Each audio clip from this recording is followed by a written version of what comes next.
Hi, everybody. My name is Tim Errickson. I am the artistic director of the Boomerang Theater Company, and I have the great pleasure today of talking to Amy Gijsbers van Wijk. How'd I do? Great, you did great. She's a playwright. Her pronouns are she, her. She is a queer first-generation American playwright from Pasadena, Texas, now based in Brooklyn, New York. She writes plays about sex, shame, the female gaze, and technology. She has been a Susan Smith Blackburn Prize nominee, a 2019 Princess Grace semifinalist, and she won the National 2018-2019 DVRF Playwrights Program. She's recently been an Ensemble Studio Theater Youngblood finalist, an EST Sloan Commission finalist, a two-time semifinalist for the Bay Area Playwrights Festival, and a two-time O'Neill semifinalist. She has her BA from Brooklyn College, under Aaron Courtney, and her MFA from Carnegie Mellon in Pittsburgh under Rob Handel. Pittsburgh is very hard to say. I should be able to say that of all places, and I don't know why I can't say that word. That's so, okay. Hi. Hi. So, we've just talked for a long time before we started recording, so we've probably exhausted all the things that we have to talk about. But for the people who weren't here with us, how are you doing through all of this? How are you doing through quarantine? Yeah, I definitely had ups and downs like everybody has had. I'm sure I also feel like it changed depending on the information that people were like sharing about the state of the world. Like for a minute, I had this really great like 2 weeks of total delusion at the very beginning of quarantine where I had like a lot of the readings and stuff I had coming up weren't canceled totally. And I knew right away, as soon as it happened, I was like, it's all gonna go. But in my head, I was like, if I tell myself that those are still my deadlines, maybe I can meet them because I'm crazy. But that's reasonable. Yeah, I was just like, if I just tell myself that they're not getting canceled and I just still hit all those deadlines, that would be really good for me. And that that was delusional because I was like also processing the state of the world and like grieving everything that was going on. And, so I would say that I've had like swings of not artistically working at all. I also I've been fortunate to like have had a day job through most of this, though it did really take a hit for a while. Like the first, I would say 2.5 months were pretty tight with it, and things have slowly come back a little bit in terms of work. So that's also for me been like an adjustment. But yeah, I've had periods of like actually being pretty productive artistically, and as a human. Like I went through the bread baking phase. I baked bread last week. Like you can make fun of me. Like I did it too, You made sourdough, I assume? I did make sourdough, but actually I've mostly made not sourdough. Okay. Because I have a sourdough starter. Her name is Molly. She lives in my fridge and I feed her on Fridays. But I made sourdough. My dad and I did a thing. My parents are in Texas, and my parents are both in like some of the risk categories, also just because of age and even though in other ways they're in good health. But it's been Texas. Half of what I've spent quarantine doing is being like, when can I go to Texas? Oh, I can't go now. Oh, should I have gone? Like my mom's birthday was at the end of March and I was supposed to surprise her for her 60th birthday. And then I was like, I really shouldn't go. And so I canceled it, which was also then like weird because it's like, it was a surprise. So she didn't know, and I was like, I'm sad, but she can't know that I'm sad about not going because she has no idea. Right. Which is all a very long-winded way of saying like, I've had many different moments through all of this. And now I feel like I'm in, whatever version of stability I'm in for the next couple of weeks, and like that could all change, but yeah, I've really just been trying to like take it one day at a time, and like, not that has been easy, and like I've had to balance my like semi, like, like borderline healthy desire to work on stuff with my like also acknowledgement of the world and my being a human in it. And it's been challenging. We're taping today on Friday, July 17th. And there's still so much uncertainty that is going on, right? People, Yeah. Health uncertainty, financial uncertainty, you know, schools instability. There's so much stuff that people are worried about. So, you know, I totally get having moments of feeling okay with where you are and like wanting to be a productive human, and having moments where you're like, screw this. I'm just going to Totally. watch TV and like, I'll get back to you later, you know? Yeah. Yeah. I've watched so much Drag Race. It's so much. Yeah. Yeah, we've It plowed is, through a ton of things. It's been crazy. yeah. It's my like ultimate comfort show. Like it'll get me through kind of anything moderately depressive in my life. I'm like, Drag Race will be a balm to this. So it's anytime I'm like, I'm a little sad today, it's like, I know what we're going to do. We're just going to watch some Drag Race. Yeah. Yeah, we had Schitt's Creek for that. I love Schitt's Creek. It's so good. Yeah. What a good show. I haven't finished it, actually. I'm like terrible at finishing shows. At the beginning of the year, not quarantine, I like picked up a show on Amazon that I had started. It's like, it was very acclaimed for a while, and I started it like years ago. And I was like, I wonder what episode I left off on. 4. Tim, it was episode 2. This was 5 years ago. This show has since stopped airing. Like, what show is this? I don't want to say because I feel like now it's like a controversial show. At the time, we won't talk about it. Yeah. Right. But that's, But I was like, wow, I really didn't make it far at all. But that was a show that if people were like, do you watch that show? I'd be like, yeah, I like that show. And I'm like, oh, I'd seen 2 episodes. That's fine. That is It's funny you mentioned Amazon. We had a sourdough starter for about, 15 or 20 minutes, right? And it did not go well. But it was named, our sourdough starter was named Phoebe Waller-Bread. Ah, that's such a good name. I mean, you feel free to take it at this point, because she did not fare well in our weirdly humid and temperatured apartment. So rest easy, Phoebe. Yes, rest easy. So besides feeling good and feeling uncertain sometimes, you're writing sometimes. I am working on stuff. Do you has your creative process been different since this has all happened? Like, yes and no. I write a lot about things that are not always the most fun for me to write. It's like an interesting thing that I've known, but I've like really had to look like dead in the face at during this time, because I had a few different projects I was working on that were slated for some development, and I was like, well, that whole thing of like, I should still try to finish these things, right? I tried for a minute with a couple of them, and I like found my way through slowly, but a lot of them they're just like, they're not, I don't know how to say this. They're like not fun to write in some ways. In other ways they are, but like, it's not unusual for me to be like, oh, I'm writing and now I'm crying. Oh, and I'm gonna try to keep writing, but now I'm also crying and have to deal with whatever that's about.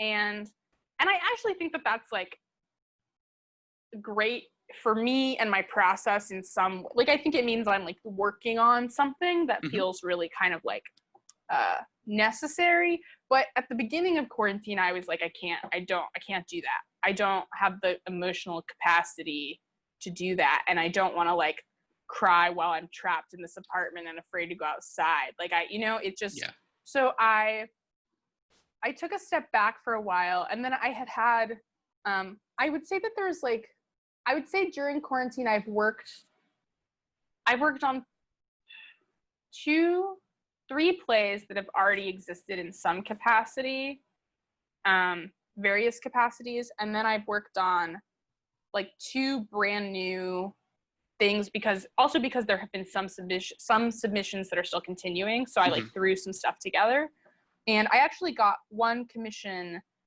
recently. So now I'm like also writing a brand new thing. That's great. Congratulations. Yeah, thank you. Yeah, that piece is fun because it's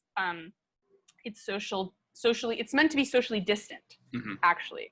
So you asked about my creative process. So I remembered. I was like, I'm gonna get there. You're doing great. Thank you. my like ideal scenario is that I wake up pretty early and I write in the morning for like anywhere from 1 to 4 hours, like pretty uninterrupted. Mm-hmm. Before quarantine, I would get up at like 6:30, 7 a.m. That is not true during quarantine. Like it just hasn't totally happened. Most of the time, there have been like weeks where I'm like, yes, I'm in it. And then there are weeks where I'm like, it's not happening at all. Mm-hmm. So I kind of just write whenever I have the space emotionally and whenever I can like carve out an hour. I still try to do it earlier in the day. I love writing when I like haven't checked email, when I haven't read anything. Like I do write with music. Most of the time I create a playlist for everything I work on, like that's unique to that piece. Right. And I also try to only listen to those songs when I work. So if I hear them otherwise, I try to not really listen to them. Okay. Yeah, and then like sometimes if I'm really in the flow, I'll like meditate before I write every kind of like session, but I don't always do that. Yeah, so I would say that in terms of when I'm working, it's like who knows, but I do like try to carve the time out. And lately I've been trying to just write every day, even if it's like a couple of pages. Mm-hmm. Yeah. That's awesome. And do you Thanks. feel like you are writing different things in quarantine than you did before quarantine? Yes and no. So like one of the pieces I had started before quarantine, I was able to kind of like finish a pass through and but really honestly, like I had kind of a weird crisis artistically during quarantine because so much of my work is about bodies. Like, you know, my work is really about bodies in a space, in a way that I was like, what about the whole like we can't touch each other, like especially in the height of quarantine here in New York. It just felt like I just was like, I'm having a really hard time even believing that will be feasible again. And I'm in a different place, but to be honest, I really spiraled out for a minute there, and I was like, what if we can never touch again? And I was like, what would that mean for me and my art? Because all of my art is based around like this idea of physical nearness or something. Like it's part of my work is about our experience in our bodies in a way that requires certain things on stage. And yeah, and that was kind of my worst nightmare. And I was like, what if that is a play? Because I just was like, let's just do my own version of exposure therapy and just like sit with my fear right now. Right.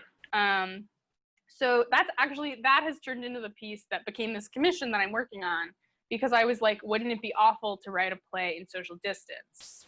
Like, wouldn't that be literally my worst fear? Because it requires none of the things I like value as, not none of, but it works directly against the things I tend to value as an artist on stage.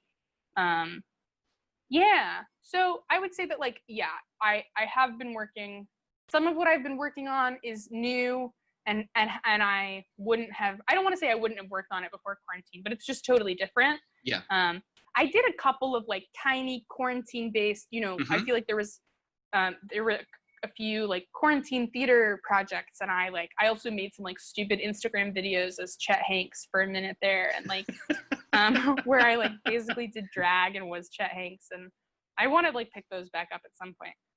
So I've just like, yeah, I've been kind of just letting myself follow any sense of interest, because the world has been so challenging on so many levels that I think I've just been like, anything I feel interested in, like I will follow whatever that is, when normally I'm a little more like regimented in my process.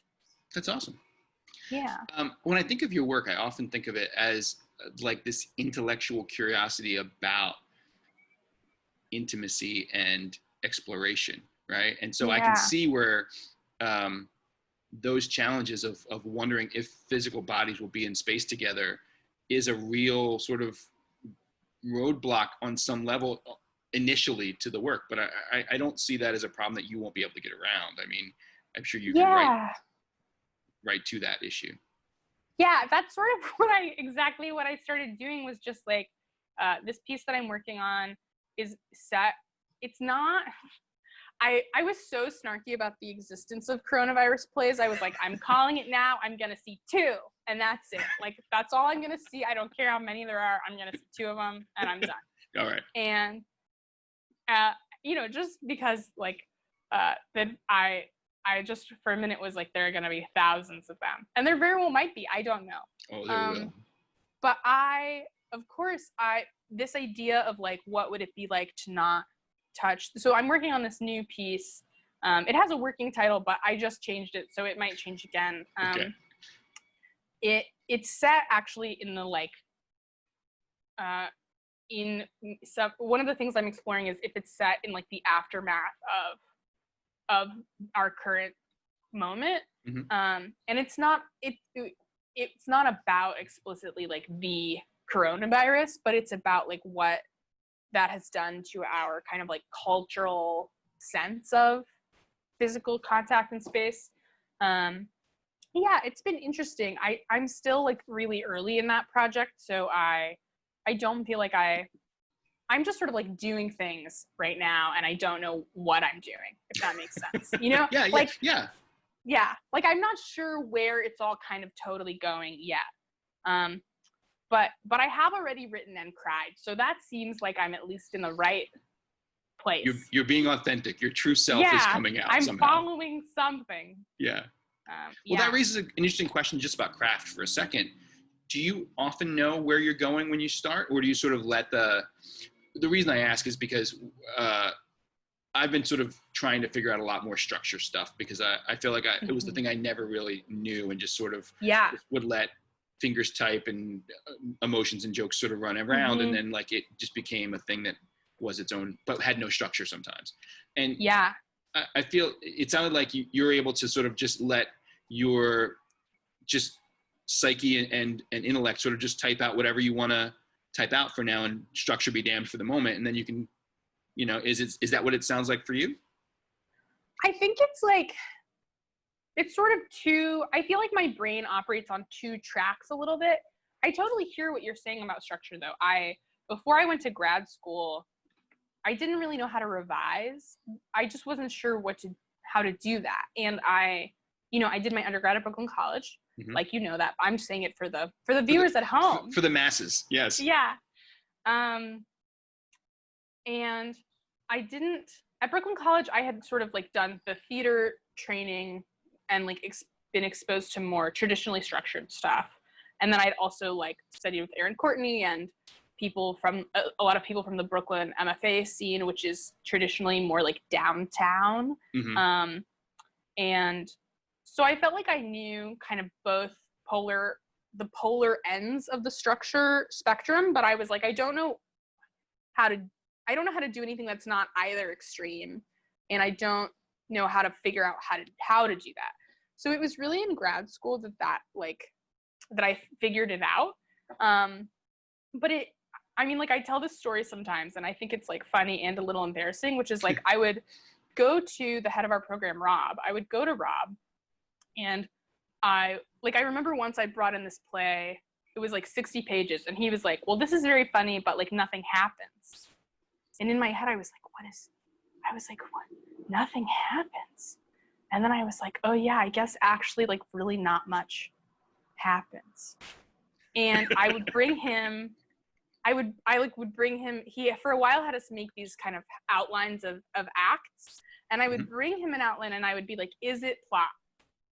Yes or no? I don't know. I could not tell you if it is plot. I have no idea what I'm doing. Yeah. And it really just took, and sometimes he would be like, 0.4, not plot. These other things, good. And like with practice, I figured it out. But I would say that like plot-based structure isn't something that came super naturally to me. But I am interested, for me, like the structure informs the play. So I usually either know like what is the emotional core of the play, like, and that doesn't have to do anything with characters even. Like I often don't start with like a character or a line or something. Occasionally I will have some lines like written down in a notebook somewhere and I'll use them. But It's like if I think of something and I'm interested enough in it or uncomfortable enough, hopefully, like usually it's some version of both. I'm like, oh, that's like the play has to live in that kind of uncomfortable, really like gritty place for me. And then I can figure it out. You know, it's and it's not even like, it might not even be like major dramatic question, which I like never really use that much. I use a version of it, but like I can't start a play. I don't outline. I will outline later drafts, but I don't outline early drafts at all. And I'll often start like from a title, actually. Like if I can, usually I figure out the title pretty early.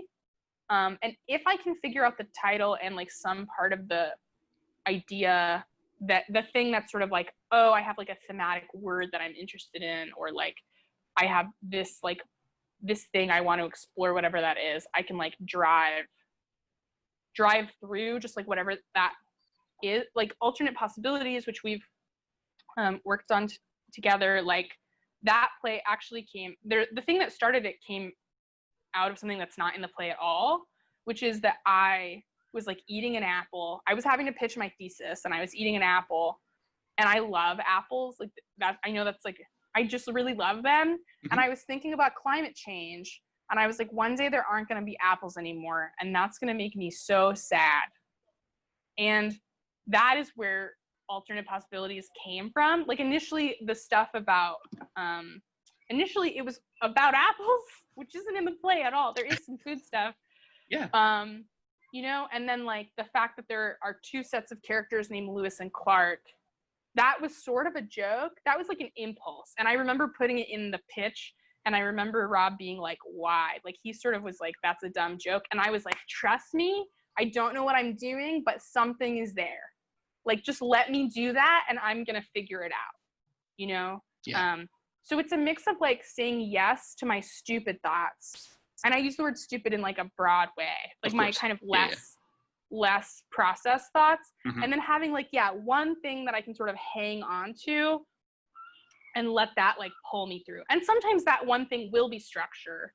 Like I'll be like, oh, I know I want the play to be shaped this way, so I'll use that as like a guide. But it's not always true. And I don't make myself feel like I have to have it figured out before. That's great. That's awesome. Somebody said to me recently that some of those things are combinations of feminine and masculine sensibilities, right? Like the masculine sensibility wants order and structure and all these things, and the feminine sensibility is this idea of letting all the thoughts and all the emotions and all the ideas that go every which way be valid and acceptable. And then when you merge them together, you get a thing that sort of feels authentic on both levels.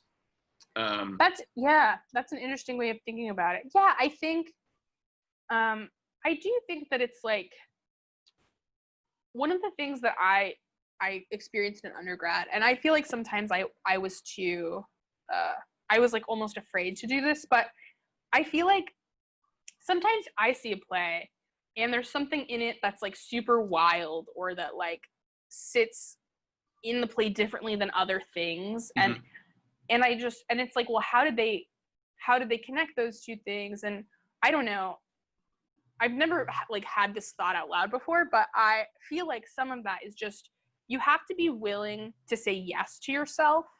And I do believe that like, if you come from a place of telling yourself that all of your ideas are shitty, you aren't going to find anything, right? Because you're in a place of like defensiveness, just like in your own head. And that's not a good way to like make anything, right? I think about it a lot of, there's this quote that's not about writing at all or about creativity, but it's like, if you should like talk to yourself as though you were your own kid. Like there's this phrase that's related to like self-care, which is this idea of self-parenting, which is like, you should treat yourself like your own kid. But like, would you scream at your own kid that their idea totally sucks? Like, I hope not. No, probably so not. Like, probably you shouldn't do that to yourself. And I'm not saying that like I never do that to myself. But I just, I just try to like let myself have those sillier ideas, and sometimes they work and they like unlock a whole thing. Like that play that you, the play that I had a workshop of last year that you came to in Long Island City, Feminine Octagon, there's this moment where this guy, or who we find out is Orpheus, falls from the ceiling, right? And I loved Orpheus Descending in high school, and I thought it would be just funny to put Orpheus Descending as a weird in-joke in the play. Has anybody ever noticed it? No. Is that the reason like a whole arc of the play happens? Yes. You know, and like, and it like came, and now it like thematically makes so much sense with all of these other things that are happening in the play. But at the moment I was like, that's a stupid joke. I'm going to do it.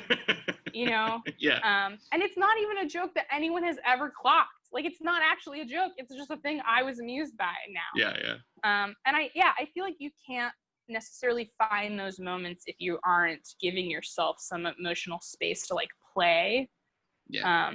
That's something I've definitely like had to work on though. I would say that's that hasn't always been how I approach work. I sometimes out loud have to be like, this is supposed to be fun.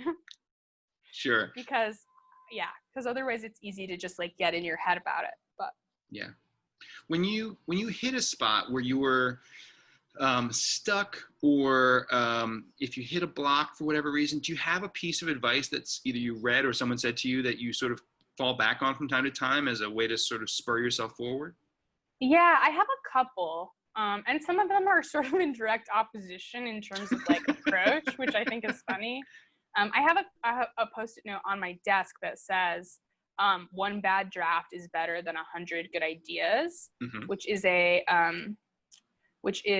Paula Vogel quote. And then I have, there's another quote that I don't have anywhere, but when I was doing my MFA, Christopher Diaz came and talked to us, and just like I've always been such a big fan of Christopher's work, and like Chad Deity, Elaborate Entrance of Chad Deity is one of my favorite plays, and he said this thing that was like, nobody cares about your unfinished play, and that sounds harsh, but what he meant was like, if your thing is unfinished, like it's not a thing people can care about, but if it's finished, it's a thing people can care about and like get behind. And so it's a similar way of just like, you know, and he said something else that was like, be afraid and do the thing anyway. And I remember that those were things I would like tell myself all of the time after he came and talked to us.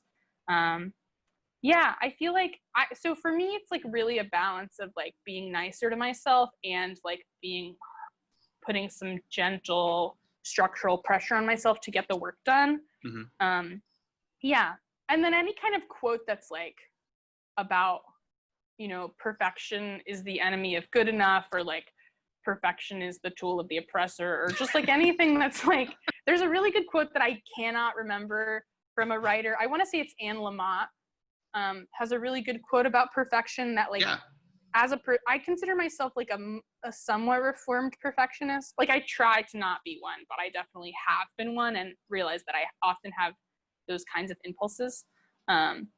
So anything that sort of helps me not think about things in like a perfect binary is great. Yeah. That's awesome. Yeah. But usually if I get stuck, I'm either like being too hard on myself, or I like am not connected enough to like the core of whatever I'm working on, to find a way forward. I don't really have writers. Some people say this, and I imagine that when I felt differently, I would be like, oh, I hate when people say this, but I don't totally believe in writer's block as a like, in that I don't think it's like a mysterious, undiagnosable thing. I think usually something is going on. Yeah.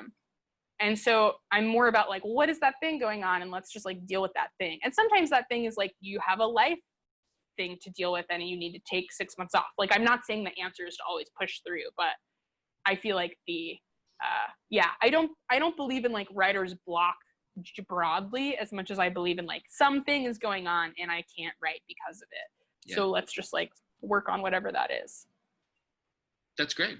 Yeah, for me, sometimes I feel like it's when I get a good idea and I think that it's too big for me to handle. You know what I mean? And I just be like, I don't even know where to start. I don't know where to, begin. And so, it becomes a matter of like both getting over the fear of not being good enough for the idea, and also figuring out that I can just break a big idea down into smaller parts and start one part, and that might unlock the rest of it for me. Or even if I just, maybe that one part becomes all of it and the other parts become something else, but that the immensity of whatever I've decided is just beyond capacity or experience or whatever, Yeah, I think that's part of, I've tried outlining in the past, and when I was younger, I didn't come to playwriting late by any means, but I didn't like know that real playwrights were that much of a thing until college. Like that, I didn't come in from a theater background that was like doing Christopher Durang in high school, like yeah. We did Rosencrantz and Guildenstern Are Dead at my high school, and I honestly don't know if I could have told you that Tom Stoppard was alive. Like I have no idea at that time if I knew or if I cared at all, right. But I came from like, I really thought I was going to be a novelist of some kind. And that world has like there's a lot of like, you should outline and you should write every day. And I don't know. And I would try those things and then kind of immediately like lose interest in the piece. I think because I had to name some stuff that for me was more like in my head, and, I don't know, laying it all out felt like, oh, okay, well that idea is kind of done, even if it's just a paragraph on paper, like I kind of did it. Yeah. So why would I keep working on it? Whereas I think part of not outlining is a way of me to just like be in the moment with whatever I'm working on. And I have just since like rejected those. Like I think so much of the advice that we hear is like from that, right? The like old, like dead white male canon of like, yeah, sure, maybe, insert X name of writer. He did write every day because he could write for 4 hours in the morning because he didn't have to have a job, right? Sure, like, yeah. So much of that stuff, it did like really kind of give me, I think in some ways, like forever, I was like, I have to be a writer that writes every day. And like, sometimes I am. And when I am, it's great. And I do think having a regular practice helps me from getting too precious. But other than like that general sense of like, I want to feel like I'm always working, I try to like give myself the space to just like, deal with what I need as it comes. That's awesome. That's a great spot to leave it, I think. Yeah. If people wanted to find more of your work and find out more about what you're working on, where would they go to find that? I have a website. Mm-hmm. It is amygvw.com. And then I have some stuff on New Play Exchange. Okay. And yeah, and you can, and I have an email, which is on the website. You can contact me through there if you have specific questions or anything. That's awesome. Great. Amy, thank you so much for doing this. This has been great. You. I think this has been, I love it when we get into the nuts and bolts of stuff and talk about how people make things. And so I love this conversation. I think it's been great. Yeah, it's so fun. And it's just nice to talk with you. It's been a minute. So it has been a minute. All right. Yeah. Well, thank you so much. Thank you.